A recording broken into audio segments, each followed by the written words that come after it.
everybody, and welcome to the first Games of Canada of 2022. I'm your host, Mark Power, and I hope you all had a great holiday. I know I certainly did, and I hope the same for all of you. Now, before we get into this month's episode, I've got a couple shout-outs I need to make. First of all, to my good friend, Melissa Lawrence. 2 years ago, for Christmas, she got me this webcam that I've been using ever since. And this year, folks, she did it again. These are both of the Alex Trebek Funko Pops, and thank you very much, Melissa. I have no idea how you found these, because these are actually getting very hard to find now. But I appreciate it very much, and despite our difference of opinion on this, you won Christmas this year. So thank you for that. And also I need to send a special shout-out to a frequent viewer of this show, Alfonso Tyson, who pointed out where to find the footage that you're about to see in this video. So thank you very much. Appreciate all that help. And that's going to lead us into this episode. We're going to be talking about Canada's Discovery Channel. You know, this is a channel that you wouldn't think much of when it comes to game shows, because the only thing that really comes up in the game show world would be the Canadian version of Cash Cab, which ended up being a huge success and ran for 6 years. So after the first year in 2008, it made all the sense in the world that the Discovery Channel would want to add even more game shows, since clearly there was a market for it. So that led to them producing what would basically be Cash Cab's sister show for a year. And unfortunately, it only went that 1 year.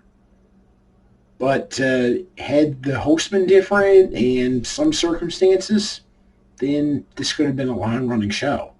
As far as I'm concerned, you could make the argument that this is a hidden gem. It's time to talk about a short-lived quizzer on the Discovery Channel, Qubit.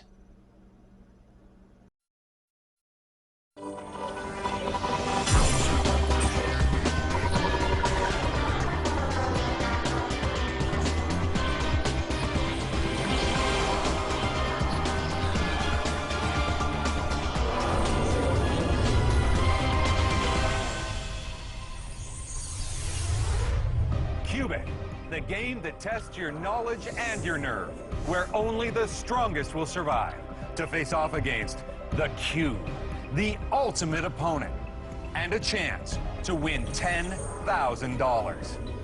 I'm Andrew Anthony, and this is Qubit.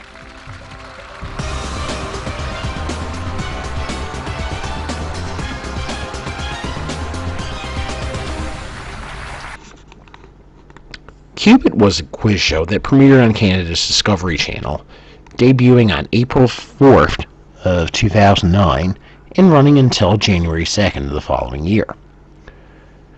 The host of the show is voice actor Andrew Anthony. Andrew is best known as the voice of EA Sports. EA Sports. It's in the game. And unfortunately, he was really the weak link in the show. Andrew's hosting is very robotic and stiff, and honestly they probably could have saved a few bucks by just editing in 1 day's worth of footage with him, because he was that robotic and repetitive. If you've seen one episode, you've seen every single one of Andrew. I would even compare it as if you were playing a PC game with the comments constantly being repeated. The set is worth noting because it was very sci-fi and actually looked really cool, with Matrix-inspired holograms, since that was the thing at the time. And I really like it. And it ties into the Discovery Channel as well with the whole science thing. The main game is a simple quizzer. 3 contestants play.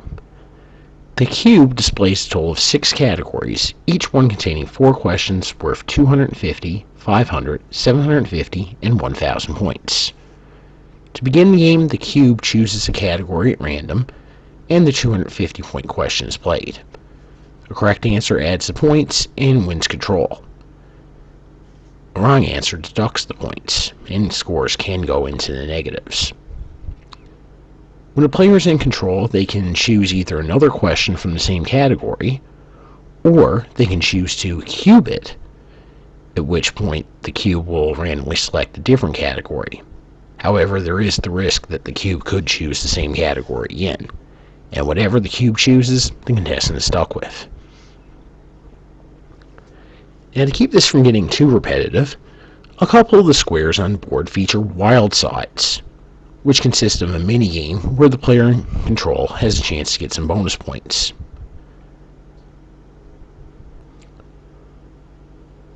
The first of the wild side games is called Cube's List. The contestant is given a category and gives 6 answers. With each answer they give that made the list, earning 100 points. The main event is the second one.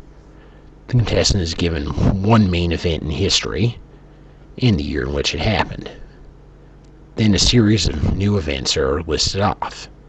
For each event in the list, the contestant answers whether the event happened before or after the main event, with each correct answer worth 100 points, and the contestant has up to 45 seconds to get as many as 6 right.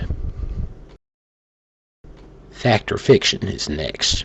The contestant has read a series of statements and very simply answers whether each one is fact or fiction, with each correct answer earning 100 points, and up to 6 can be answered. Another wild side game was called Qubit. In this one, the contestant has read a series of clues to the identity of a person, place, or thing. If the contestant can identify it on just the one clue, they earn 600 points. Each new clue costs 100 points from the pot. And lastly, 6 choices. The contestant is asked a question and given a list of 6 possible answers. A correct answer with all the options in play is worth 600 points, with each wrong answer deducting 100 points from the pot. And the contestant continues answering until they get it right.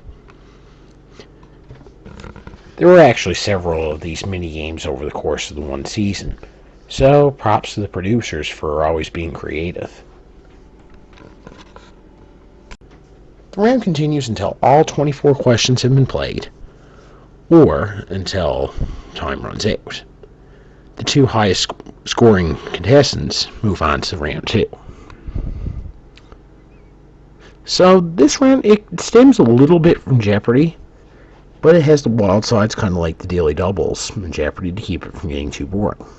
So it works pretty well, and there's a good play-along potential. My one gripe about the main game, however, is when contestants choose to cube it, it tends to eat up quite a bit of time because, although the graphics look very nice, it takes a few seconds for the cube to do its thing, and that kind of slows the game down a little. And this is an especially big problem in games where contestants are prone to cubing it often. So it's okay to have the random category aspect, but it would have been nice if they could have sped up the graphics a little. Round 2 is played kind of like the old sprint round from Scrabble, but with questions. The player who won the first round gets the choice of whether they would like to play first or second.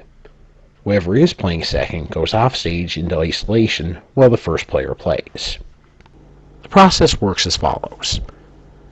A question is asked. If the contestant passes or gets it wrong, Andrew will then offer them a hint. If the contestant gets it wrong again, Andrew then offers them 2 possible answers. If they get it wrong a third time, they're assessed a 10-second penalty. The object of the game is to get through all 12 questions in as fast a time as possible. Once the round is completed, the second player is brought out and tries to answer the same 12 questions in a faster time. The contestant who does come through at the fastest time is the winner and goes on to play the bonus round. In the bonus round, the contestant goes head-to-head against the cube. The contestant is given a choice of 6 categories and plays 6 questions.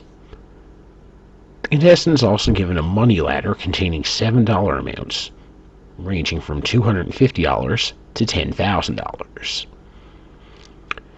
Every time the contestant answers a question correctly, the lowest dollar value is eliminated. If they answer one incorrectly, the highest dollar value is eliminated, beginning with the $10,000. Whatever dollar amount is left on the board after all 6 questions have been played is what the contestant wins.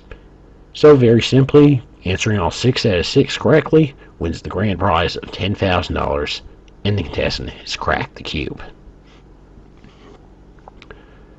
Although it sounds very winnable on paper, only one $10,000 win occurred during the entire run of the show, though there were a bevy of $5,000 and $7,500 wins. So in that respect, Qubit was actually reasonably generous with the prize money. It's such a shame that the show didn't last much longer. It has good gameplay. It's a format that's not too hard to follow, although it can get a little tedious at times. Has a great look, but it was dragged down, in my opinion, by a very boring host in Andrew Anthony. So unfortunately, Qubit got the axe after just one season. But its sister show, Cash Cab, went on and ran 6 years. And that's probably something that we'll look at in the future here on Games of Canada. So that's going to wrap it up for this edition of the show. Hope to see you next month. Until then, this is Mark Power, saying on behalf of all of us, long may your big jib draw.